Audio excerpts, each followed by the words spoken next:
ये साधारण ब्याज से आपसे आरआरबी एनटीपीसी में प्रश्न पूछा गया। अगर कोई धन अपने आप को डबल कर लेता है 10 वर्षों में तो आपको रेट ऑफ इंटरेस्ट निकालना था। तो हम आपको ट्रिक बता चुके हैं। रेट ऑफ इंटरेस्ट साधारण ब्याज के लिए होगी n-1, n जहां पर है धन जितने गुना हो जाता है अपॉन टाइम जितने टाइम में, और गुणा इसको 100 से करना है।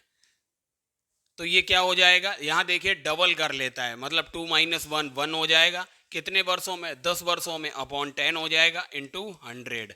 इसको सॉल्व करने पे आएगा दोस्तों 10 10 जा 100 हो जाएगा। 10% जो है रेट ऑफ इंटरेस्ट होगी।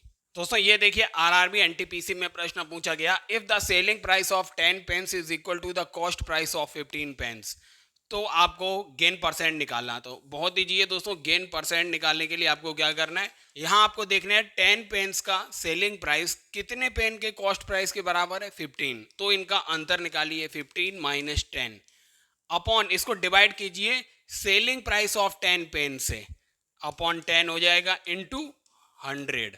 तो ये हो जाएगा 5/10 गुणा 100। इसे आप हल करेंगे 50% जो होगा उसका गेन परसेंट होगा। दोस्तों आरआरबी एनटीपीसी में ये प्रश्न पूछा गया, एक आयत जिसकी लंबाई 121 मीटर है का क्षेत्रफल उतना ही है जितना एक वर्ग जिसकी भुजा 44 मीटर है, तो आयत की चौड़ाई बतानी थी।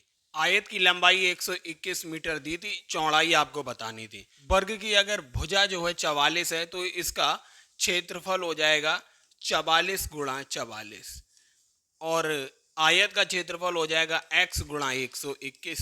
आप इसे 11 से कट करेंगे तो ये 11 बार जाएगा, ये 4 बार जाएगा, फिर इसे 11 से कट करेंगे तो 4 बार जाएगा।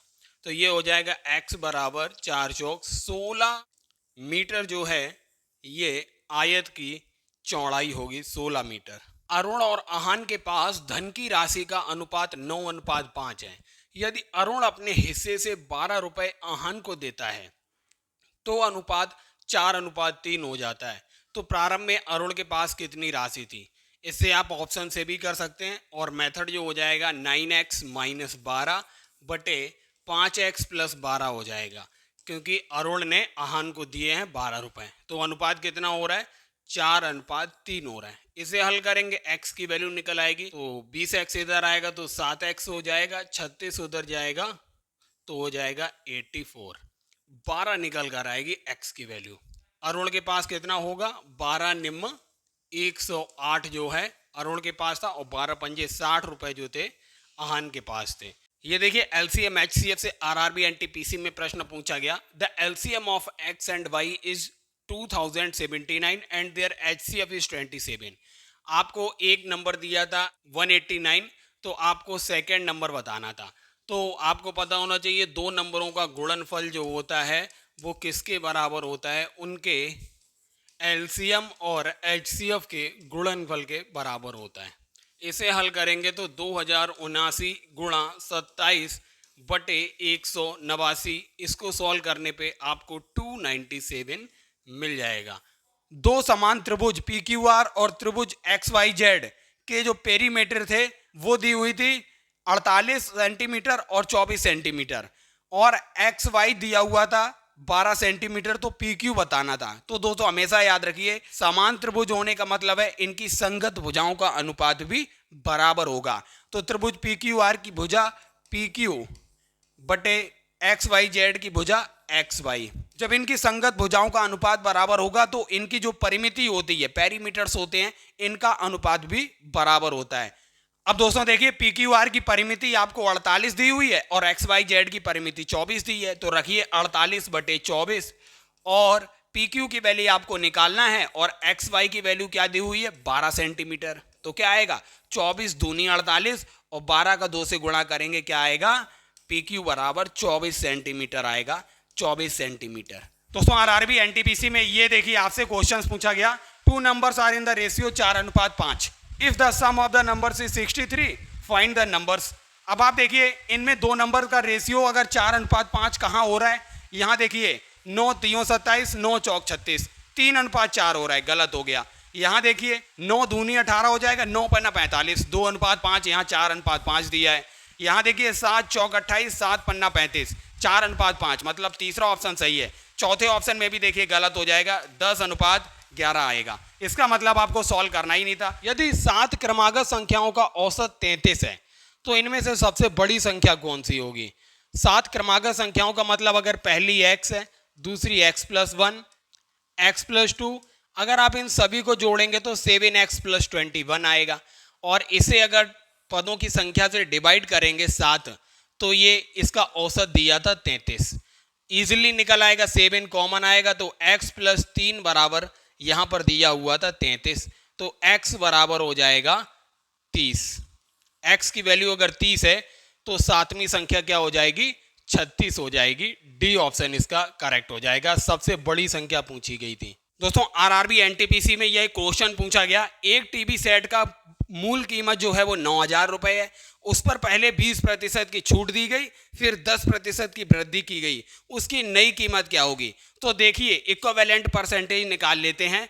20% की छूट मतलब -20, 10% बढ़ाया गया प्लस का 10, प्लस माइनस का 20 गुणा 10/100 क्या हो जाएगा? 0 से 0 कैंसिल हो जाएगा, ये आएगा -12%। माइनस का 12% का मतलब हो गया अब उसे 9,000 का कुल 88% ही देना पड़ेगा।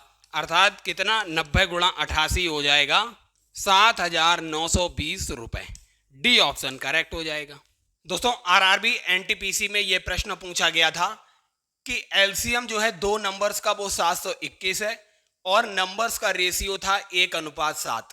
तो what is the sum of the numbers? हमने दोस्तों मान लिया इसका HCF जो है HCF है x।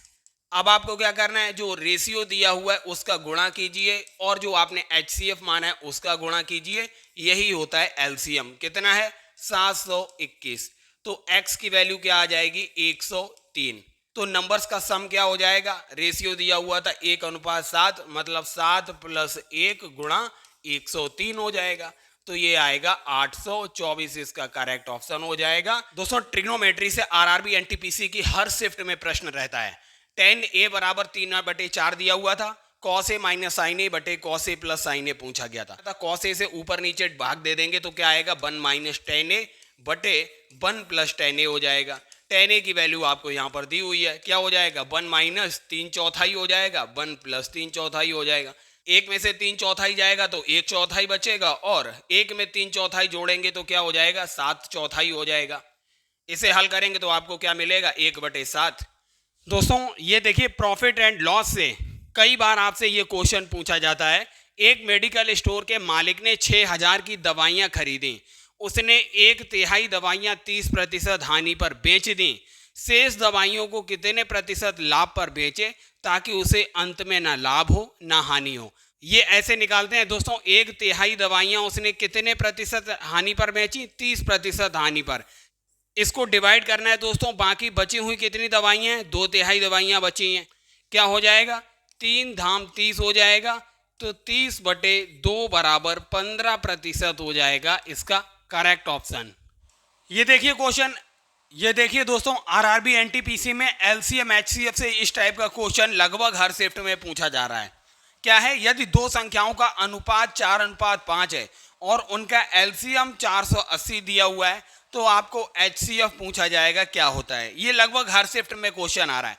तो याद रखिए दोस्तों, अगर हम मान लें एचसीएफ x है तो आप इस x को मल्टीप्लाई करिए, जो यहाँ अनुपात दिया हुआ है 4 × 5 कर दीजिए, यही क्या बन जाता है? यही एलसीएम बन जाता है। क्या दिया हुआ है? एलसीएम 480 एलसीएम दिया हुआ था। 4 पंजे 20, 20x बराबर हो जाएगा 480, तो x की वैल्यू आएगी 24। 24 क्या होगा? आपका HCF होगा। बी ऑप्शन करेक्ट है। दोस्तों ये क्वेश्चन आरआरबी एनटीपीसी में पूछा गया और लगभग हर शिफ्ट में पूछा जा रहा है। क्या क्वेश्चन है? 96 22 404 के वर्गमूल में कितने अंक होंगे? तो दोस्तों याद रखिए, जब भी वर्गमूल में अंकों की संख्या पूछी जाए तो जो नंबर दिया है उसके अंकों को गिन लीजिए। 1 2 3 4 5 6 7। 7 अंक होने का मतलब जब भी विषम संख्या आए अंकों की तो उसमें एक जोड़िए, उसका आधा कर दीजिए, बस इतने ही अंक होंगे उसके वर्गमूल में। बी ऑप्शन करेक्ट है। अगर दोस्तों ये संख्या कोई सम संख्या होती, जैसे 6 8 होती तो इनका डायरेक्टली हाफ कर देते,